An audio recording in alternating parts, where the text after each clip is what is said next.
La Bible en un an. 1 Roi chapitre 9 à 1 Roi chapitre 10.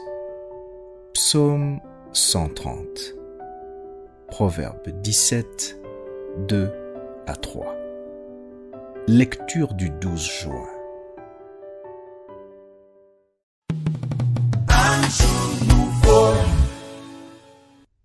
Actes chapitre 8, versets 14 à 40.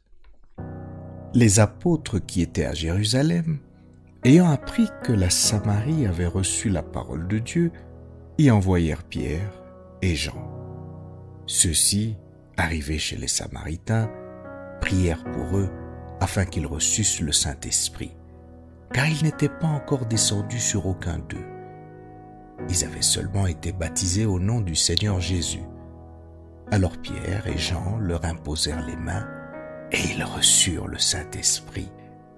Lorsque Simon vit que le Saint-Esprit était donné par l'imposition des mains des apôtres, il leur offrit de l'argent en disant « Accordez-moi aussi ce pouvoir, afin que celui à qui j'imposerai les mains reçoive le Saint-Esprit. » Mais Pierre lui dit « Que ton argent périsse avec toi, puisque tu as cru que le don de Dieu s'acquérait à prix d'argent.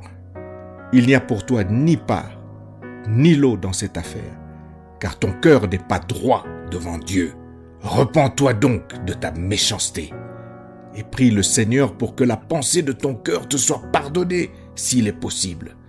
Car je vois que tu es dans un fiel amer et dans des liens de l'iniquité. » Simon répondit « Priez vous-même le Seigneur pour moi, afin qu'il ne m'arrive rien de ce que vous avez dit. » Après avoir rendu témoignage à la parole du Seigneur, et après l'avoir prêché, Pierre et Jean retournèrent à Jérusalem en annonçant la bonne nouvelle dans plusieurs villages des Samaritains.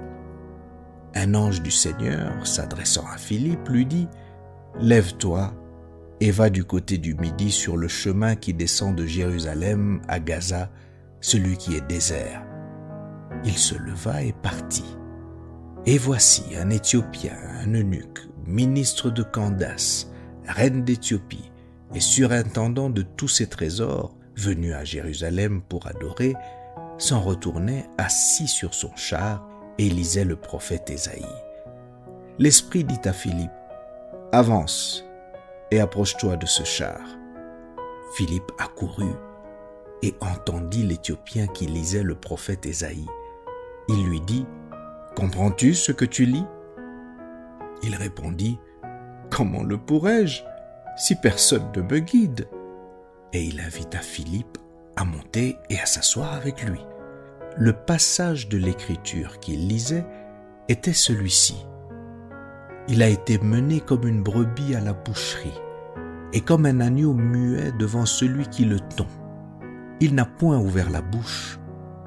Dans son humiliation, son jugement a été levé, et sa postérité, qui la dépeindra? Car sa vie a été retranchée de la terre. » L'eunuque dit à Philippe, « Je te prie, de qui le prophète parle-t-il ainsi? Est-ce de lui-même ou de quelque autre ?» Alors Philippe, ouvrant la bouche et commençant par ce passage, lui annonça la bonne nouvelle de Jésus. Comme ils continuaient leur chemin, ils rencontrèrent de l'eau. Et l'eunuque dit, « Voici de l'eau, qu'est-ce qui empêche que je sois baptisé ?» Philippe dit, « Si tu crois de tout ton cœur, cela est possible. » L'eunuque répondit, « Je crois que Jésus est le Fils de Dieu. » Il fit arrêter le char. Philippe et l'eunuque descendirent tous deux dans l'eau, et Philippe baptisa l'eunuque. Quand ils furent sortis de l'eau, l'Esprit du Seigneur enleva Philippe, et l'eunuque ne le vit plus. Tandis que joyeux il poursuivait sa route, Philippe se trouva dans Azote, d'où il alla jusqu'à Césarée, en évangélisant toutes les villes par lesquelles il passait.